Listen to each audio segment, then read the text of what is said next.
धाम। सत सुमिरन प्रारंभ करूं गुरु करके तुझे प्रणाम। गुरु की महिमा अनंत है मोसो कहीं न जाए। तन मन धन सब सौंप के चरणों राज समान।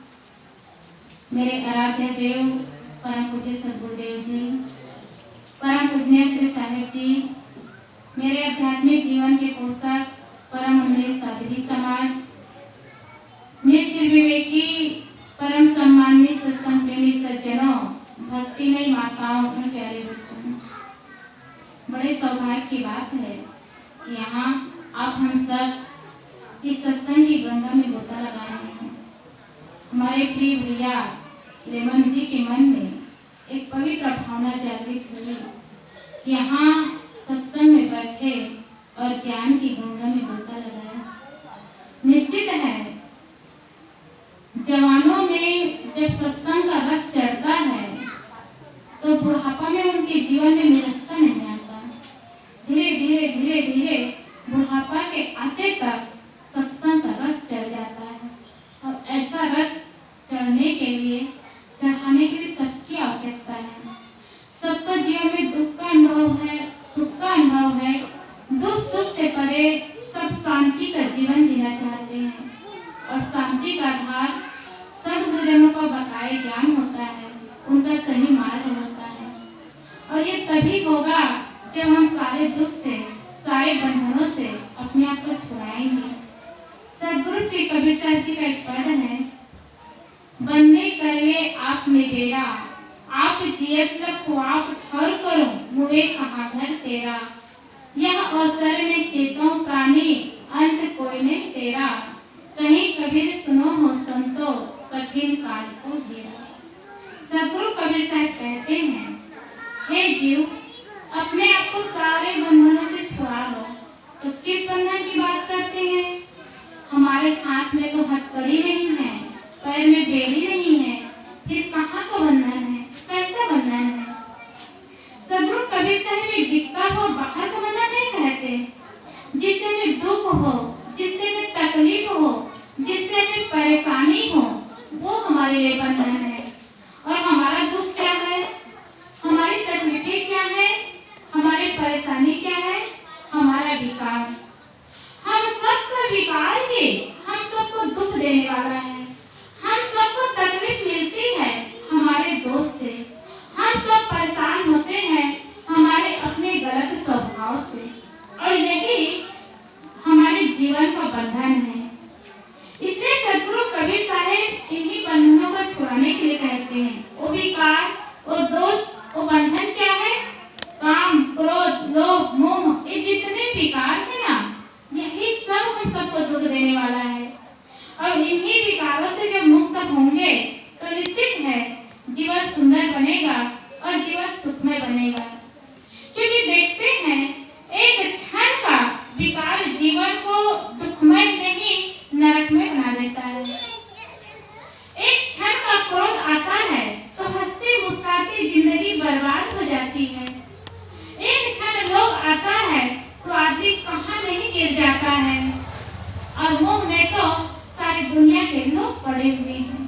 तो यही बंधन हम सबको दुख देता है। सद्गुरु कबीर साहब इन्हीं बंधनों से मुक्त होने के लिए कहते हैं। और ये कैसे प्रभाव पड़ता है?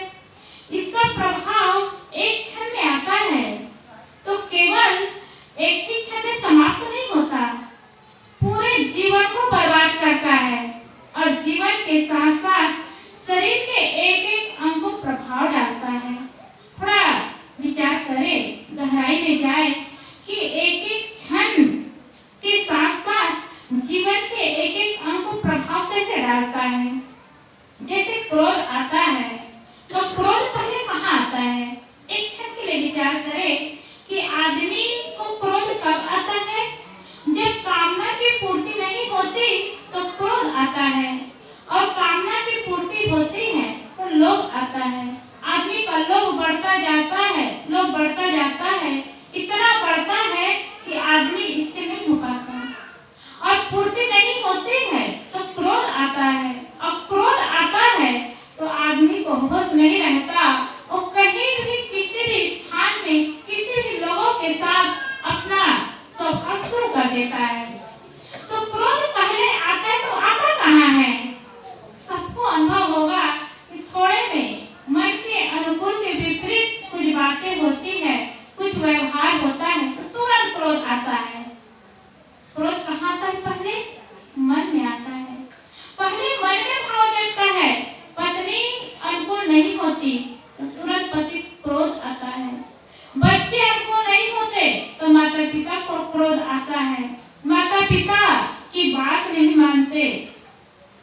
पिता बच्चे की बात नहीं मानते, बच्चे को क्रोध, माता पिता को क्रोध, पति पत्नी को क्रोध, तो पहले मन में आता है। अब क्रोध का कारण कामना की पूर्ति न होने से। अब वो क्रोध मन में आया, मन में आकर भी समाप्त नहीं होता, उसका प्रभाव शरीर के एक एक अंग को करता है। कैसे करता है? क्रोध में तो आया, फिर वो शरीर को प्रभावित करता है। वो क्रोध मन से मस्तिष्क में आता है, और जब मस्तिष्क में आता है ना, तो आदमी का तनाव शुरू हो जाता है, टेंशन शुरू हो जाता है। आज आए दिन देखने को मिल रहा है, आदमी तनाव में, टेंशन में क्या क्या कर्म नहीं करता। हमारी साथी बहन आज बता रही थी, दिखा रही थी कि पत्नी पति से लड़ाई हुई रही होगी, परिवार से कुछ भी बातें रही होगी, फांसी लगा कर मर गई। पति फौजी थे, पुलिस में थे, फौजी में थे। उन्होंने सुना तो गोली से अपने सीना में गोली मार लिया, अब दोनों का शरीर छूट गया। और गांव में लाए, दोनों को एक साथ ले गए, एक साथ मिट्टी दिया गया, जलाया गया। देखिए एक क्षण का क्रोध जीवन को कहां तक ले जाता है। तो जब क्रोध मस्तिष्क में आता है तो आदमी का तनाव शुरू हो जाता है, टेंशन शुरू हो जाता है। और वैज्ञानिक लोग बताते हैं लगातार तनाव में रहने से कोशिकाओं में पाए जाने वाले गुण और सूत्रों के गट्ठरों का शेष हिस्सा तेजी से फूलने लगता है। हमारे शरीर में कई हजार कोशिकाएं हैं जो हर समय काम कर रही है। आप कहेंगे कोशिकाएं अंदर में हैं और पतली पतली नसें हैं, और वो काम कैसे करती है, इसकी अनुभूति कैसे होगी? तो आप थोड़ा कल्पना करिएगा। जैसे आप कहीं जाना है, जहाँ जाना है उस गांव के व्यक्ति का नाम आप भूल गए हैं, एक बार आप संकेत कर दीजिए, थोड़े समय के बाद में आपको स्मरण हो जाएगा। जैसे उदाहरण में बताऊं, इसी पोटियाडी गांव में लेमन भाई का नाम मैं भूल गई, लेकिन याद है कि भाई का क्या नाम है, क्या नाम है। आपको बहुत ज्यादा काम नहीं करना है, बहुत ज्यादा चिंता नहीं करना है, आप मस्तिष्क को संकेत कर दीजिए कि उस भैया का क्या नाम है। तो उतने में ही हमारे शरीर में जो कोशिकाएं हैं ना, वो काम करना शुरू कर देती है, और थोड़े समय के बाद में आपके सामने स्पष्ट ला करके बता देती कि उनका नाम अमुक है। चाहे जहां भी, जिस जगह भी आप काम करते हैं और याद करते हैं, भूलने के बाद थोड़े समय के बाद में स्मरण में आ जाता है। इसका कारण क्या है? वो कोशिकाएं काम करती है। आदमी तनाव में रहते हैं तो कोशिकाओं में गट्ठर बनना शुरू हो जाता है, और फिर जब गट्ठर बनना शुरू होता है तो ब्लड सर्कुलेशन रुक जाता है, और जब ब्लड सर्कुलेशन रुक ही गया तो बीमारी तो आनी ही है। ब्रेन हेमरेज की बीमारी आ रही है, कई प्रकार की बीमारी आ रही है, माइग्रेन हो रहा है। इसका कारण क्या है? इसलिए कहते हैं कॉम्प्लेक्स फ्री जीवन हो, ग्रंथि रहित जीवन हो। इसलिए सज्जनों, सद्गुरुजन हमें समझाते हैं कि जीवन को कितना सुंदर, कितना पवित्र, कितना निर्मल बनाना चाहिए। आज छोटे छोटे बच्चे को भी देखते हैं, एक तनाव का जीवन जीते हैं। छोटा सा बच्चा जब स्कूल जाने का समय आता है तो उधर टीचर से डांट खाना पड़ता है, कहीं देरी हो जाए तब, इधर मम्मी पापा से डांट खाना पड़ता है। इसलिए बच्चे भी उठते हैं, उठने के बाद कहीं देरी होती है तो बच्चे क्या कहते हैं, मम्मी जल्दी टिफिन तैयार करो, मुझे टेंशन हो जाएगा। तो बच्चा भी टेंशन जाता है। आज जब सेरोलैक पिलाया जाता है ना, तो लगता है कि बच्चे के टेंशन बढ़ाने के लिए होता है। तो जब क्रोध मस्तिष्क में आता है तो आदमी का सिर दर्द शुरू हो जाता है।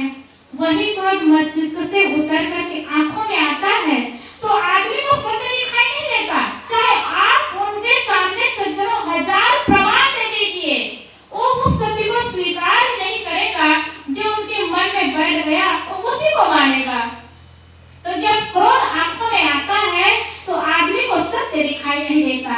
उदाहरण में कहते हैं ना, अगर किसी को हरा चश्मा पहना दीजिए तो हरा हरा दिखाई देगा, किसी को सफेद चश्मा पहनाइए तो सफेद दिखाई देगा, किसी को लाल चश्मा पहनाइए तो क्या दिखाई देगा? लाल तो दिखाई देगा। और जिनकी आंखें लाल हो जाए उसको फिर सफेद कहाँ दिखाई देगा? उसको भी सत्य लेगा, सत्य दिखाई नहीं देता। तो जब आंख में क्रोध उतरता है तो आदमी को सत्य दिखाई नहीं देता। वही क्रोध आंखों से उतर करके जब नाकों में आता है सज्जनों, तो आदमी की सांस तेज गति से चलने लगती है। संत जन कहते हैं, तेरे एक एक सांस हीरे मोती ये गंवाने के काबिल नहीं है।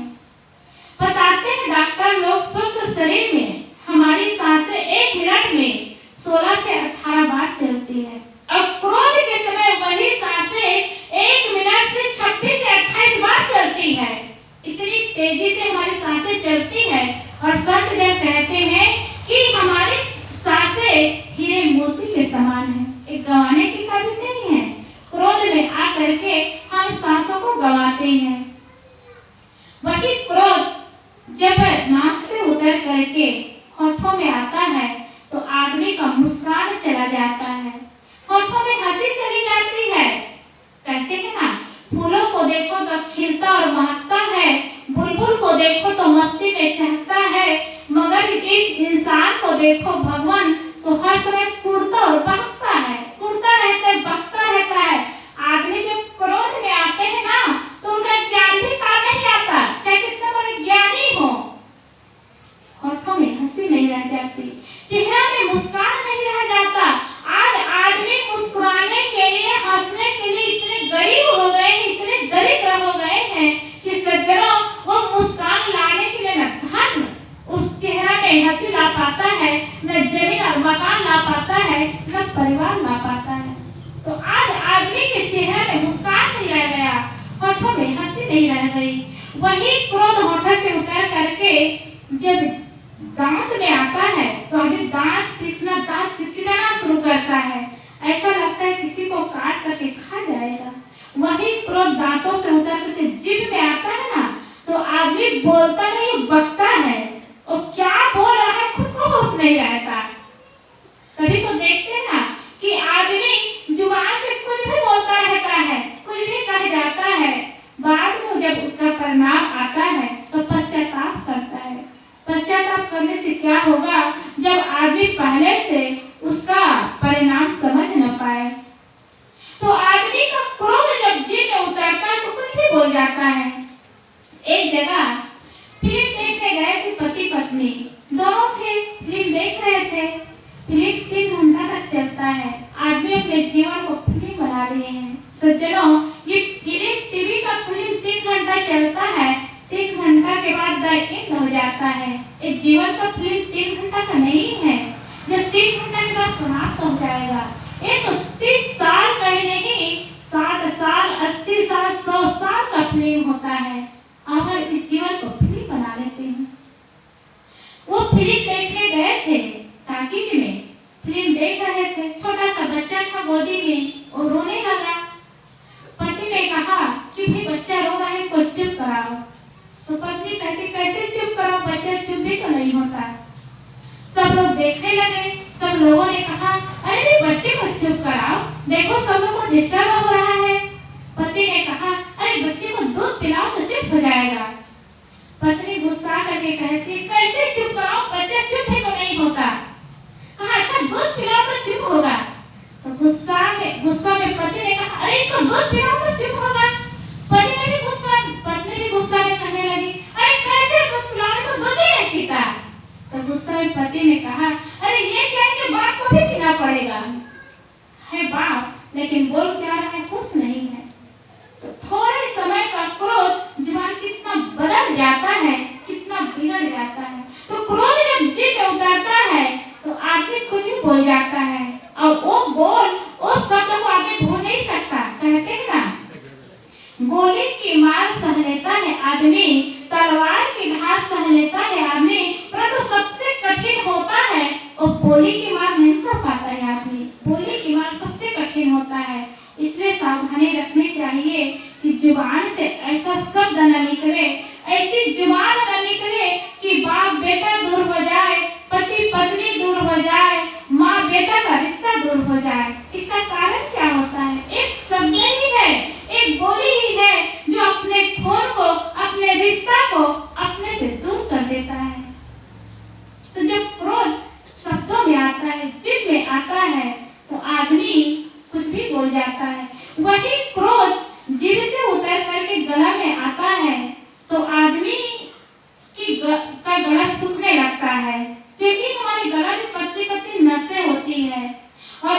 क्रोध के समय चिल्ला चिल्ला करके जोर जोर से बोलते हैं। देखेंगे क्रोध से आदमी उतरता है ना तो थोड़े समय के बाद तुरंत पानी पीता है। वैज्ञानिक लोग तो बताते हैं कि हमारे जो नसें होते जब ज्यादा क्रोध में बोलेंगे, चिल्ला करके बोलेंगे तो तनाव का प्रभाव नस में पड़ता है, और जब नस में पड़ता है तो कई बीमारी शुरू होती है। और गला में कैसी कैसी बीमारी शुरू होती है आप सबको सुनते हैं, जानते हैं, अनुभव भी करते हैं। इसलिए नस का प्रभाव जो क्रोध में आता है बहुत हानिकारक होता है। वही क्रोध गला से उतरकर सीने में आता है तो आदमी किसी को मारने के लिए, पीटने के लिए सीने का बल दिखाता है। वो क्या कहता है, क्या है, मेरे सीने में वो बल है, मैं बदला लेकर के रहूंगा, मैं मारूंगा ही। वही क्रोध सीने से उतर करके हाथों में आता है तो आदमी औजार का उपयोग करते हैं, लाठी का उपयोग करते हैं, किसी को मारना और पीटना शुरू करते हैं। वही क्रोध जब पैर में उतरता है तो आदमी मारने के लिए, पीटने के लिए कदम बढ़ा लेता है। कहते हैं मन जावे तो जान ले फिर नाम रटाए, मन चलते तन थम रहे काका को छुला जाए। मन चला गया तो मन फिर से वापस आ जाएगा, लेकिन तन भी चला गया ना तो बचना कठिन हो जाता है, मुश्किल हो जाता है। इसलिए मन चलते तन थम रहे काका को छुला जाए। लेकिन क्रोध ऐसा परिणाम लाता है, जब मन में क्रोध आया तो वहां तन लेके जाता है, और तन चला गया तो जो आदमी जैसी भावना, जैसा सोच बनाता है वैसा काम शुरू कर देता है। तो देखिए एक क्षण का क्रोध हंसती मुस्कुराती जिंदगी को तो बर्बाद कर ही देता है, शरीर के एक एक अंग पर उसका प्रभाव पड़ता है। सदगुरु कबीर साहब ने इसी क्रोध की बात के लिए कहा है, इसी विकारों की बात के लिए कहा है कि अपने जीवन को निर्मल बनाएंगे, पवित्र बनाएंगे तो दुखमय जीवन सुख में बदल जाएगा और जीवन सुंदर बन जाएगा। तो सदगुरु कबीर कहते हैं, हे बंधनों में बंधे हुए जीव, अपने आप को सारे बंधनों से, सारे दुखों से मुक्त कर ले। आप जीवन लखो आप ठोर करो, मुझे कहाँ करते रहा। जीवन रहते रहते अपने आप को देख ले और अपने लिए जगह बना ले। तो अपने आप को कैसे देखना है? आईना लेकर के क्या चेहरा देखना है? सदगुरु कबीर ने चेहरा देखने को नहीं कहा है। निश्चित है आईना सिर्फ चित्र दिखाता है। अगर आईना चरित्र दिखाना शुरू कर देता ना तो कोई आदमी आईना ही ना देखता, सिर्फ चित्र दिखाता है। इसलिए आदमी देखते कि मेरा चेहरा सुंदर है कि नहीं है। अच्छे व्यक्ति चित्र इसलिए देखे, आईना इसलिए देखे कि जैसे मैं देखने में सुंदर हूँ वैसे मेरा मन सुंदर है कि नहीं है। क्या एक भाव से कभी हम आईना देखते हैं? एक बार सुकरात आईना बार बार देखने लगे, तब सुकरात उतना सुंदर चेहरा उनका नहीं था, तो संत सुकरात बार बार आईना देखने लगे। शिष्यों ने कहा, आज गुरुदेव बार बार आईना क्यों देख रहे हैं?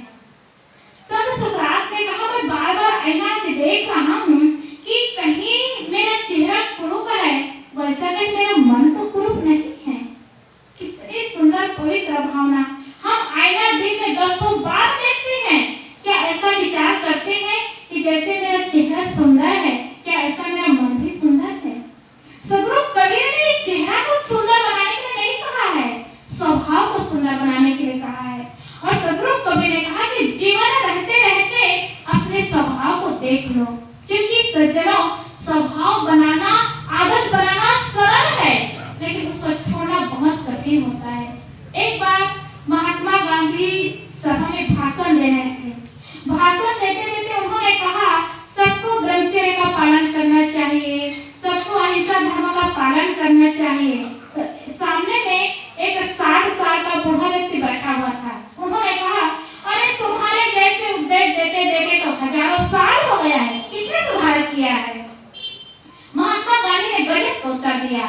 उन्होंने कहा, स्वभाव के सुधार में 2000 साल भी कम है।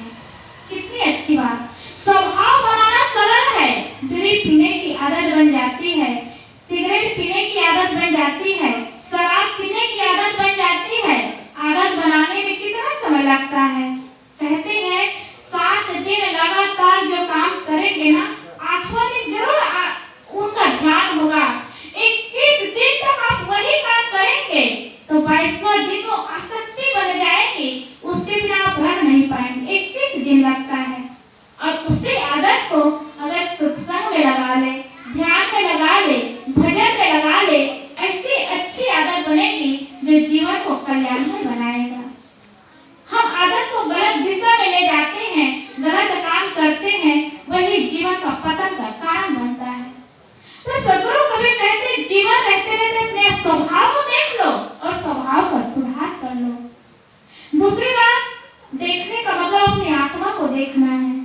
सब संत गुरुजन यहाँ आते हैं, हर साल यहाँ कार्यक्रम होता है, साधियों के आश्रम में जाते हैं, यही बात शुरू से सुन रहे हैं कि हमारी आत्मा अजर है, अमर है, अखंड है, इसका नाश नहीं होता है। क्या हम अनुभव करते हैं? अगर हम अनुभव करते तो काम क्रोध लोभ मोह में क्यों फंसते, क्यों उलझते, जीवन दुख और नरक में क्यों बनता? क्योंकि आत्मा तो शुद्ध है, बुद्ध है, निरंजन है, माया से परे है। केवल ये सदगुरु कबीर ने नहीं कहा है, गीता में भी श्री कृष्ण ने कहा है, न जाते मृते व कदाचित नायक भूतो भयता वना हुआ अजम नित्य शाश्वतो अयम पुराणे न हन्यते नियमाने शरीर। इस आत्मा का न जन्म होता है न मृत्यु, ये शाश्वत पुराण है। तब अर्जुन ने प्रश्न किया, उन्होंने कहा कि प्रभु आप कहते हैं जन्म नहीं होता, मृत्यु नहीं होती, तो माँ के गर्भ में जाता कैसे है? 9 महीना 10 महीना के बाद में बाहर भी तो आता है, क्या जन्म और मृत्यु नहीं कहलाएगा? तब श्री कृष्ण ने कहा पार्थ, जैसे वासांसी जीवानि यथा विहाय नवानि गृहाति नरो परानि तथा शरीरानि विहाय गिरना नन्यानि समानि नवानि देहि। जैसे मनुष्य पुराने वस्त्रों को छोड़कर नए वस्त्रों को धारण करता है, वैसे आत्मा भी पुराने शरीर को छोड़ करके नए शरीर को धारण करता है। लेकिन इसका जन्म मृत्यु नहीं होता, ये शाश्वत पुराण है। इसको सदगुरु से सुनते आ रहे हैं, उसको हम अनुभव करें, अनुभूति में लाए कि हमारी आत्मा शुद्ध है, बुद्ध है, निरंजन है। सदगुरु कबीर साहिब इसी आत्मा को जानने और परखने की बात बताते हैं, वही यथार्थ ज्ञान देने की बात करते हैं कि हम जीवन रहते रहते अपने स्वभाव को देखें, अपने स्वभाव को समझें और इस स्वभाव का सुधार करें। तो सदगुरु कबीर कहते हैं आप जीवन को आप ठहर करो, जीवन रहते रहते अपने स्वभाव को बदल ले और स्वभाव का सुधार करें और अपने लिए जगह बना ले। कैसे जगह बनाने की बात होती है? जैसे जिनके पास जगह है, जमीन है, मकान है, उनको चिंता नहीं होती। जिनके पास एक डिसमिल भी जमीन नहीं है ना, उनके पास जाकर के पूछिए उनको कितनी तकलीफ होती है, कितनी परेशानी होती है। सबसे पहली बात उनको जगह खोजना पड़ता है। अब आज के समय में कितनी महंगी जमीन होती है, उनको पहले पैसे इकट्ठा करना पड़ता है। पैसा इकट्ठा हो ही नहीं पाता जब तक जमीन खरीदने की आवश्यकता होती है। तो जब तक जगह नहीं है तो उनका मन कितना विचलित होता है, कितना परेशान होता है। और जगह मिल जाए तब उनको कितना सुख मिलता है, संतोष होता है। और गांव में जगह जगह आबादी जमीन देते हैं, तो इसमें जमीन मिल जाए तो उनको संतोष मिल जाता है। वैसे ही हमें अपनी जगह बनानी होगी, अपना स्थान बनाना होगा। और अपनी जगह, अपना स्थान कहाँ होगा? ये धन संपत्ति है, ये जमीन मकान है, अपनी जगह, अपना स्थान। अरे अपना स्थान होता तो यहाँ छोड़ कर कभी जाना ही ना होता। मरने के बाद भी छूटता, ये तो सब जानते हैं। जीते जी सजन जमीन और मकान को छोड़ना पड़ता है। समय बदलता है, परिस्थिति बदलती है, माहौल बदलता है, मन बदल जाता है, तो जीते जी छूट जाता है, छोड़ना पड़ता है। अगर ये अपना ही स्थान होता, अपना स्थायी घर होता तो छूटता ही नहीं। और जो छूटता है वो अपना नहीं। तो सदगुरुजन किसको अपना स्थायी घर कहते हैं? अपनी शांति जो अपने से कभी नहीं छूटती, और वो शांति का घर अपना घर है। हम सबको उसी शांति के घर में जाना है, जिसके बाद हमें और कहीं दूसरा घर बदलना नहीं है, दूसरी जगह में जानी नहीं है। तो सदगुरु कभी कहते हैं अपने घर बना लो, जगह बना लो। मुझे कहाँ घर तेरा, मरने के बाद तुम्हारा कहाँ घर होगा? अच्छे कर्म कर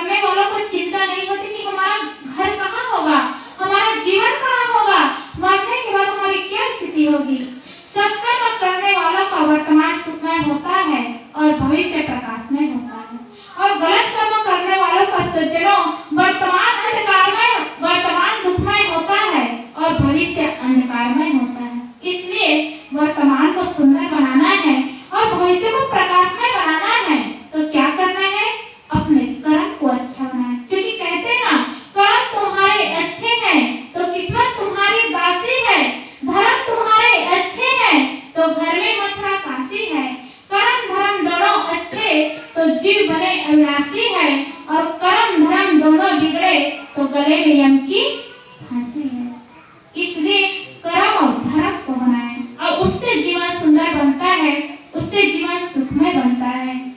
तो हम सबको चाहिए कि जीवन रहते रहते अपने कर्म को सुंदर बनाएं, अपने कर्म को अच्छा बनाएं। मोए कहाँ घर तेरा, मरने के बाद घर कहाँ होगा।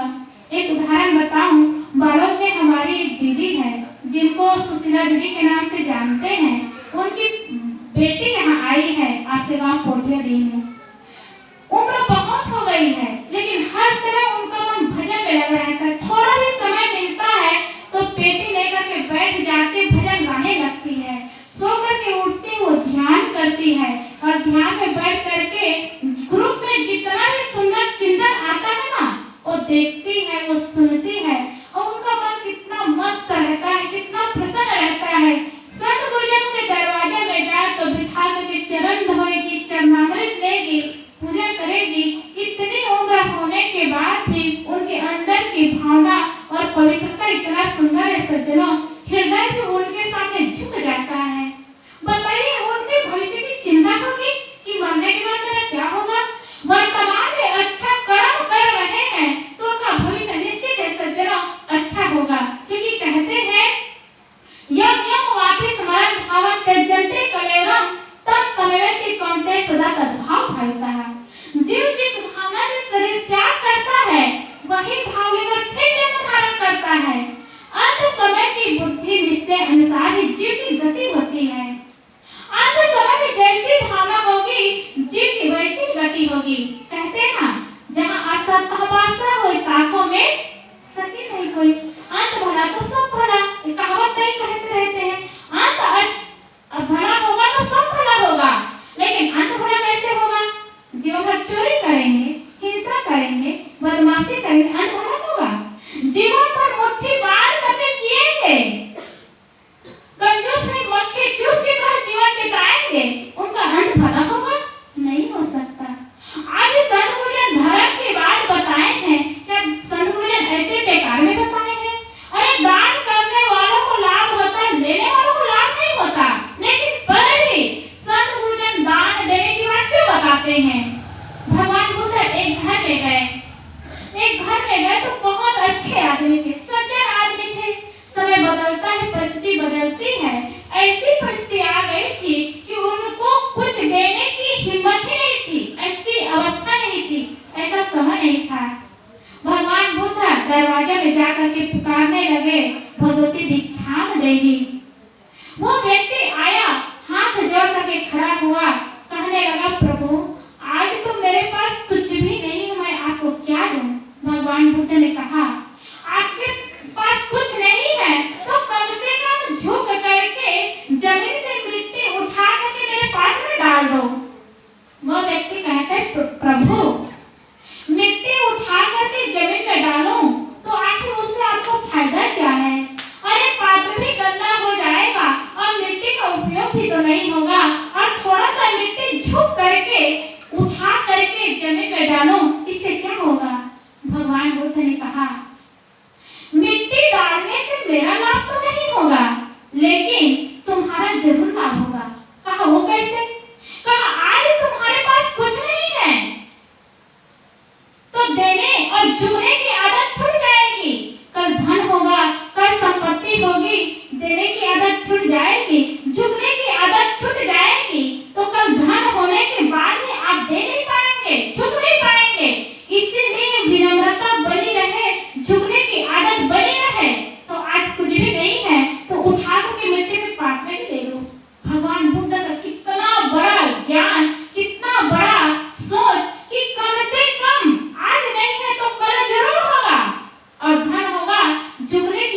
आदत बनी रहेगी, देने का अभ्यास बना रहेगा, तो जीवन भी सुंदर होगा और धन का भी सदुपयोग होगा।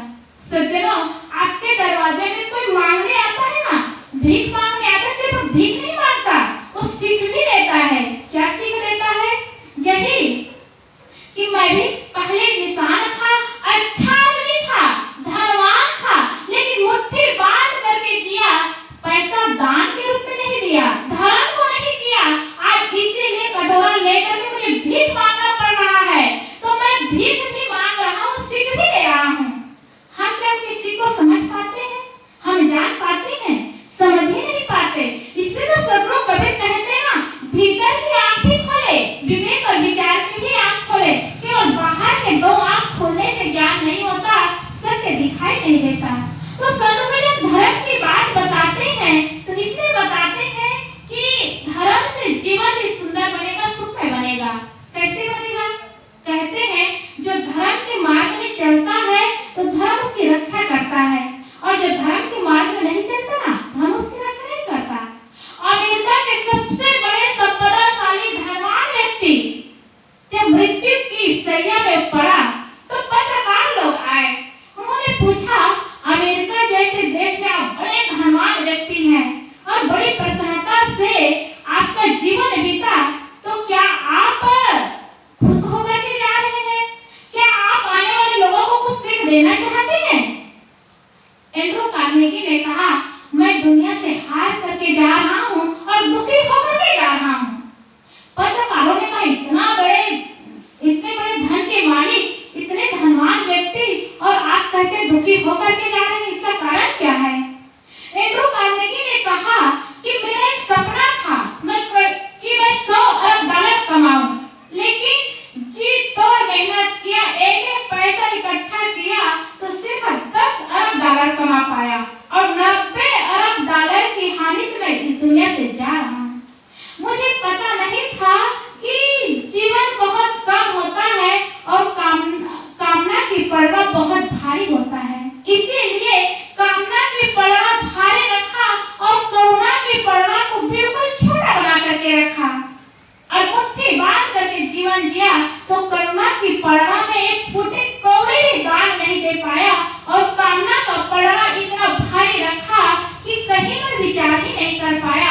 आज मैं कामना की पूर्ति भी नहीं कर पाया और करुणा भी नहीं बना पाया, दोनों तरफ से हार करके मैं जा रहा हूँ, इसलिए मैं दुखी होकर के जा रहा हूँ। इतने बड़े धनवान व्यक्ति इस दुनिया से गए तो दुखी होकर के गए, क्यों? इसलिए कि धन तो कमाया लेकिन धर्म नहीं कमाया। और सज्जनों, धर्म जीवन में नहीं है तो कुछ भी नहीं है। धर्म के बिना जीवन में एक क्षण भी सुख नहीं मिल सकता। इसलिए सदगुरु कबीर कहते हैं, एक धर्म ही है साथी, केवल विचार देखो, संसार के है नाते बिल्कुल आसार देखो। एक धर्म ही जीवन साथी होता है। हम विचार करके देख ले, संसार के जितने रिश्ते नाते होते हैं सज्जनों, सब आसार होते हैं। तो सदगुरु कबीर कहते हैं, आप जीवन रखो, आप ठाव करो, मोहे कहाँ घर तेरा, मरने के बाद तुम्हारा कहाँ घर होगा। बाहरी दुनिया से देखते हैं तो मरने के बाद सज्जनों शमशान में ले जाते हैं, दाह संस्कार करके आते हैं, तो कम से कम 3 फीट जमीन और एक कफन साथ में ढकने के लिए और शरीर के लिए काम आता है।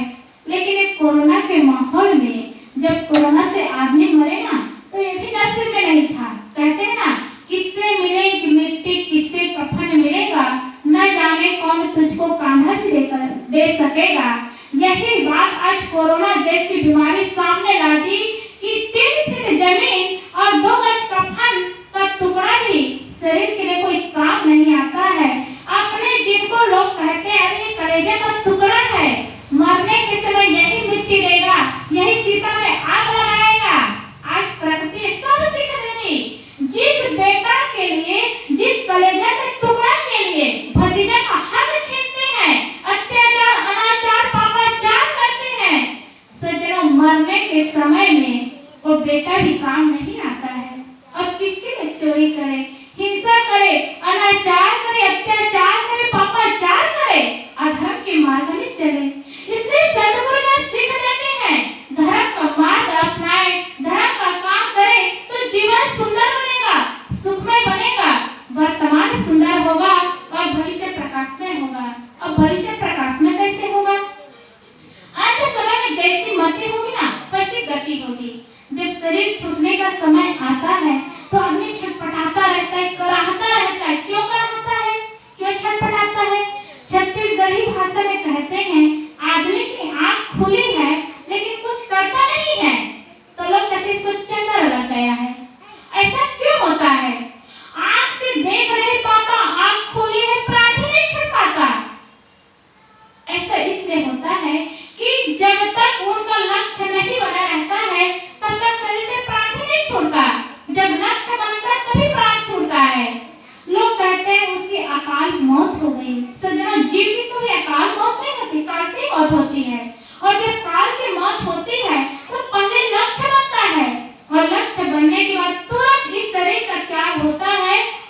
अवसर नहीं चेतो प्राणी, अंत कोई नहीं तेरा।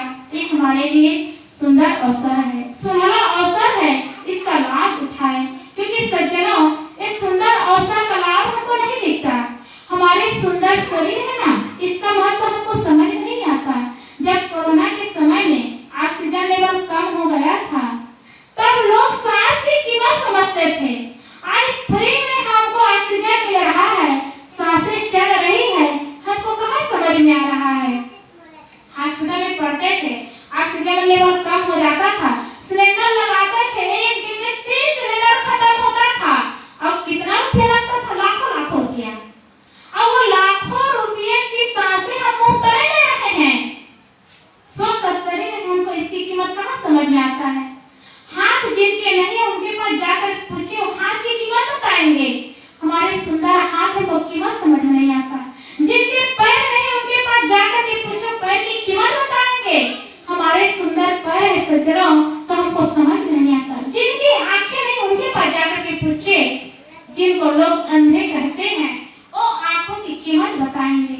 हमारी सुंदर आंखें हैं, सुंदर आंखों से दुनिया को देख रही है, हमको कीमत समझ में नहीं आता। तो ये सुंदर अवसर है, इसका लाभ उठाए। सदगुरु कवि ने कहा, यह अवसर नहीं चेतो प्राणी, अंत कोई नहीं तेरा। ये सुंदर अवसर है, इसका लाभ उठाए। धन है तो धन का सदुपयोग करे। शरीर सुंदर है तो संतों की सेवा करे, सत्संग करे, भजन करे, भक्ति करे। आपके गांव में इतना बड़ा आश्रम है जिनका नाम दुनिया में और भारत देश में तो कोना कोना में फैला हुआ है। जाए संतों के पास बैठे, ज्ञान की बात सुने, जीवन को सुंदर और सफल बनाए। तो इस सुंदर अवसर इसका लाभ उठाए। यह अवसर में चेतो प्राणी, अंत कोई नहीं तेरा। सज्जनों, अंत में कोई साथी नहीं होता है। केवल एक कहानी की बात नहीं, केवल इतिहास की बात नहीं, केवल कल की बात नहीं, आज भी आंखों के सामने में देख रहे हैं। कौन क्या लेकर के जाते हैं? कोई कुछ भी तो लेकर के नहीं जाते। यही का सामान यही छूट जाता है। नीतिकार में कहते हैं ना, धन बैंक में रह जाएगा, पशु पशुशाला में रह जाएंगे, पत्नी डेहरी तक रह जाएगी।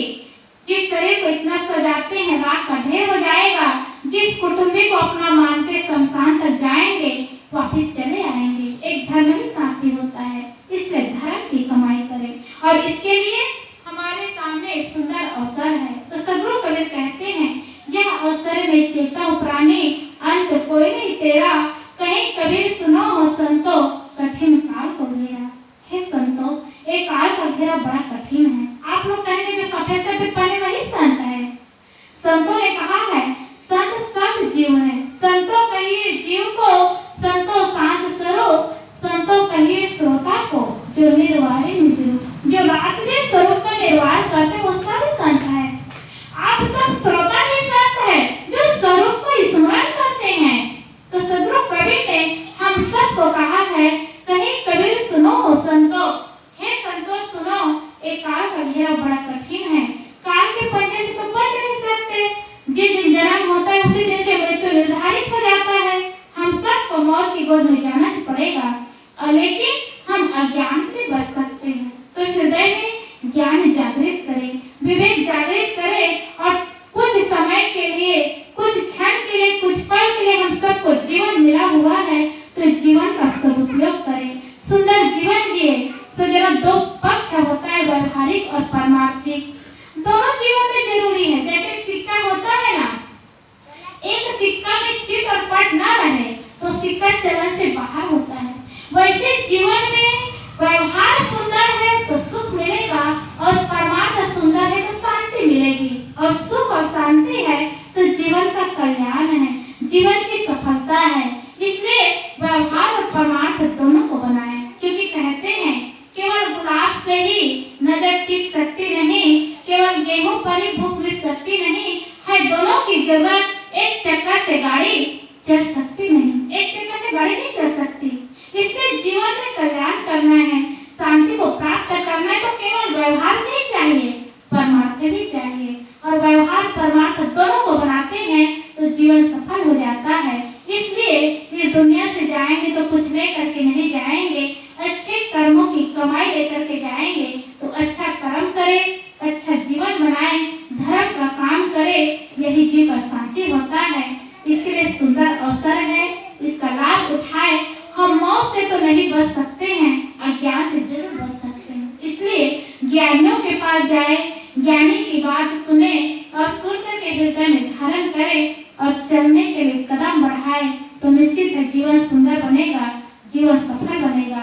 तो सदगुरु कबीर साहब के इस पद को याद करें कि हम सब को जीवन को सुंदर बनाना है। तो बंधनों को छुड़ाए, जीवन रहते रहते अपने स्वभाव को देखें, स्वभाव को निर्मल बनाए, अपने लिए जगह बनाए। मरने के बाद कोई शांति नहीं होता है, इसलिए सुंदर अवसर का लाभ उठाए और हृदय में विवेक जागृत करे, तभी जीवन सुंदर होगा, जीवन सफल होगा।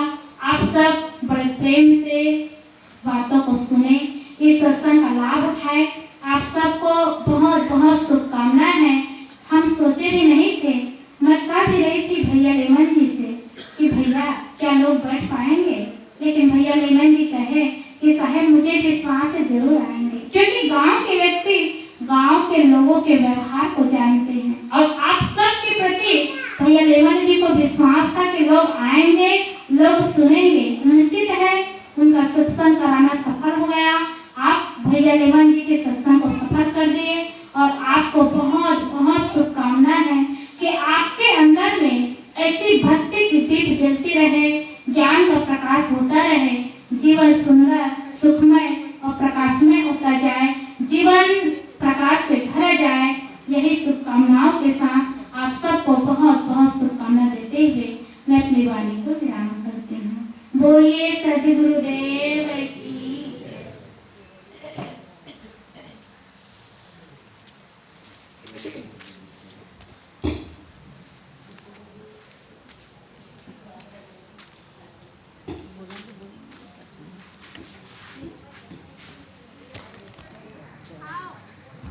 5 मिनट बोल।